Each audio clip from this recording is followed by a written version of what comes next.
Here are the 7 biggest mistakes landlords make when they process tenant security deposit accounting and/or refund. Hi, I'm John Tyner, owner of Tyner Property Management. We manage about 1,150 single-family homes in the greater Sacramento area. Today, I want to go through the most common mistakes landlords make with regard to security deposit refunds. Too slow getting it done. California Civil Code Section 1950.5 give landlords 21 days to give a written account for how they use the security deposit and provide a refund of any balance. If the landlord misses that date, no matter how much damage the tenant did or how much rent they owe, if the tenant takes you to court, the judge will instruct you to refund the full security deposit, if you are lucky. If you're not lucky, the judge might award 3 times or triple damages for holding the security deposit in bad faith. There is an exception built into the law. If the landlord is unable to complete the needed work within 21 days, the landlord can give the tenant a written notification that it will take longer. That notice must be given to the tenant within those same first 21 days, and it must include an estimate for the cost of the outstanding repairs and include an estimated refund if and when that is apparent. Then the landlord must complete the balance of the work and do a final accounting within a reasonable time, but no longer than 2 weeks after all work has been done and the bills received. Number 2, failing to offer the tenant a pre-move-out inspection. The law requires that you offer the tenant a pre-move-out inspection, and that notice needs to be in writing. The inspection can happen by appointment within 2 weeks of the time that they are to move out. Then the landlord must give the tenant a written notice of anything that they need to do in order to get their security deposit back. Items that are not visible are excluded. If the tenant does not respond to your offer, you're free of that obligation. If the tenant does request the pre-move-out inspection, be sure to do a careful one, because you can't add items on later if they were visible at the time of the pre-move-out inspection. Number 3, not distinguishing between damage and normal wear and tear. Damage is one of the allowable deductions from a security deposit, but normal wear and tear must also be considered. For example, if a tenant lived in a property for 5 years and it needed paint when they moved out, that should probably be considered normal wear and tear. But if, on the other hand, their child wrote on the walls with a Sharpie, that may be damage that could be itemized on the painting bill and deducted from the security deposit. Tiny nail holes are typically normal wear and tear, but a doorknob hole in the wall is damage. Carpet should have a prorated life of about 7 to 10 years.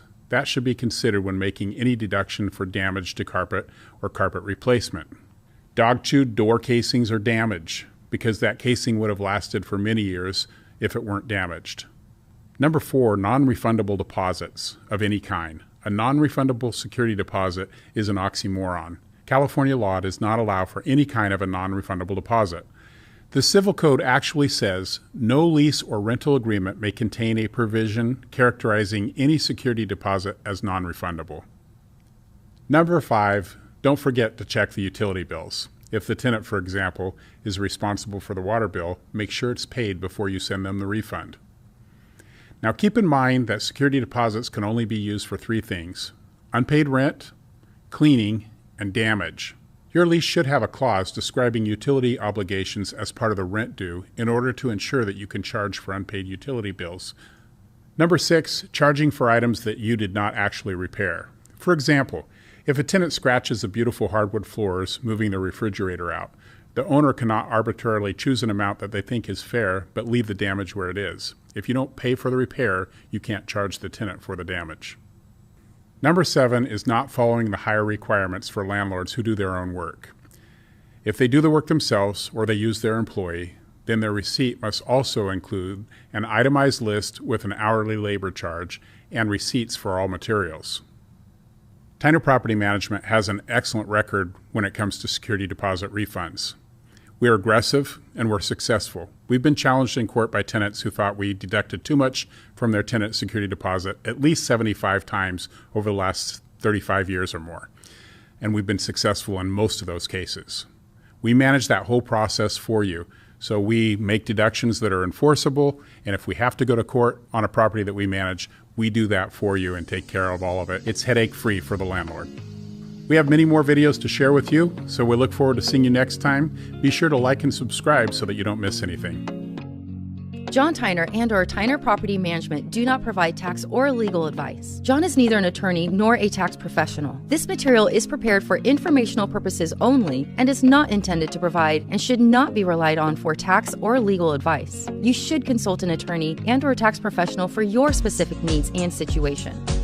If you would like to talk to us about professional property management for your rental home, you can reach us at 916-974-6003 or email us at info@tyner.com. And you can also visit our website at tyner.com.